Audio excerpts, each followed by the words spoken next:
ಕಾನಸೂರು ಶಾಲೆಯಲ್ಲಿ ವಿದ್ಯಾರ್ಥಿ ಅನುಮಾನಾಸ್ಪದ ಸಾವು ಪ್ರಕರಣ.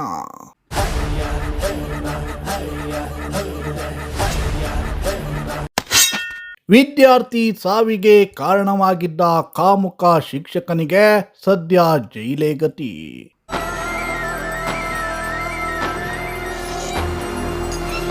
ಎಸ್, ಸಿದ್ದಾಪುರ ತಾಲೂಕಿನ ಕಾನಸೂರಿನ ಇಂದಿರಾ ಗಾಂಧಿ ವಸತಿ ಶಾಲೆಯಲ್ಲಿ 10ನೇ ತರಗತಿಯಲ್ಲಿ ಓದುತ್ತಿದ್ದ ಬಡ ವಿದ್ಯಾರ್ಥಿಯೊಬ್ಬ ಅನುಮಾನಾಸ್ಪದವಾಗಿ ಸಾವನ್ನಪ್ಪಿದ್ದ ಘಟನೆ ಕಳೆದ ಕೆಲ ತಿಂಗಳ ಹಿಂದೆ ಬೆಳಕಿಗೆ ಬಂದಿತ್ತು.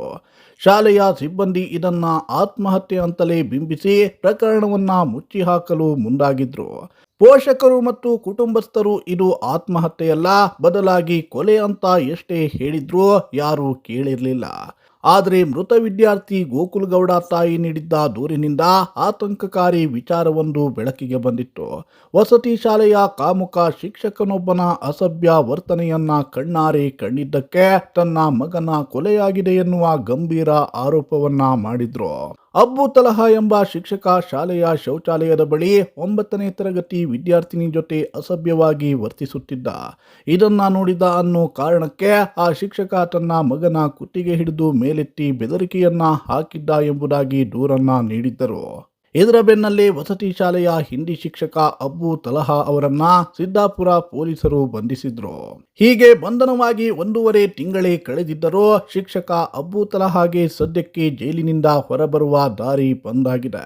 ಶಿಕ್ಷಕನ ಪರ ಸಲ್ಲಿಸಲಾಗಿದ್ದ ಜಾಮೀನು ಅರ್ಜಿಯನ್ನ ಜಿಲ್ಲಾ ನ್ಯಾಯಾಲಯದ ಶಿರಸಿ ಪೀಠ ನಿರಾಕರಿಸಿದ್ದು, ಇನ್ನೂ ಕೆಲ ದಿನ ಈತನಿಗೆ ಜೈಲೇ ಗಟ್ಟಿಯಾಗಿದೆ.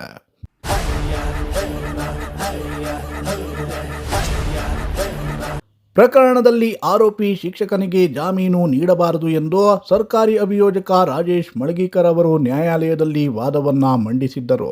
ಪ್ರಕರಣಕ್ಕೆ ಸಂಬಂಧಿಸಿದ ಸಾಕ್ಷ್ಯಗಳು ಇನ್ನೂ ತನಿಖೆಯ ವ್ಯಾಪ್ತಿಯಲ್ಲಿದ್ದು, ಆರೋಪಿಗೆ ಜಾಮೀನು ನೀಡಿದ್ದಲ್ಲೇ ಸಾಕ್ಷ್ಯ ನಾಶಪಡಿಸುವ ಅಥವಾ ಪ್ರಕರಣದ ತನಿಖೆಗೆ ಅಡ್ಡಿಯಾಗುವ ಸಾಧ್ಯತೆ ಇದೆ ಎಂಬ ಅಂಶವನ್ನ ಅವರು ನ್ಯಾಯಾಲಯದ ಗಮನಕ್ಕೆ ತಂದಿದ್ರು. ಸರ್ಕಾರಿ ಅಭಿಯೋಜಕರ ವಾದವನ್ನ ಪರಿಗಣಿಸಿದ ನ್ಯಾಯಾಲಯ ಜಾಮೀನು ಅರ್ಜಿಯನ್ನ ತಿರಸ್ಕರಿಸಿದೆ.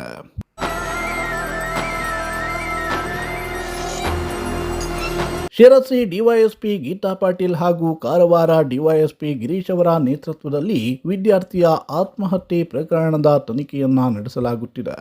ವಿವಿಧ ಆಯಾಮಗಳನ್ನು ಪರಿಶೀಲಿಸಿರುವ ತನಿಖಾ ತಂಡವು ಸಂಬಂಧಪಟ್ಟವರ ಹೇಳಿಕೆ, ಲಭ್ಯ ಸಾಕ್ಷ್ಯಗಳು ಹಾಗೂ ಪ್ರಕರಣಕ್ಕೆ ಸಂಬಂಧಿಸಿದ ಇತರ ಅಂಶಗಳನ್ನು ಪರಿಶೀಲಿಸಿದೆ. ಒಟ್ಟಿನಲ್ಲಿ ಇದೀಗ ಆರೋಪಿ ಶಿಕ್ಷಕನಿಗೆ ಜಾಮೀನು ನಿರಾಕರಣೆಯಾಗಿರುವುದರಿಂದ ತನಿಖೆಗೆ ಮತ್ತಷ್ಟು ಬಲ ಬಂದಂತಾಗಿದ್ದು, ಬಡ ವಿದ್ಯಾರ್ಥಿಯ ದುರಂತ ಅಂತ್ಯಕ್ಕೆ ನ್ಯಾಯ ಸಿಗುವ ಸಣ್ಣ ಭರವಸೆ ಮೂಡ್ತಾ ಇದೆ.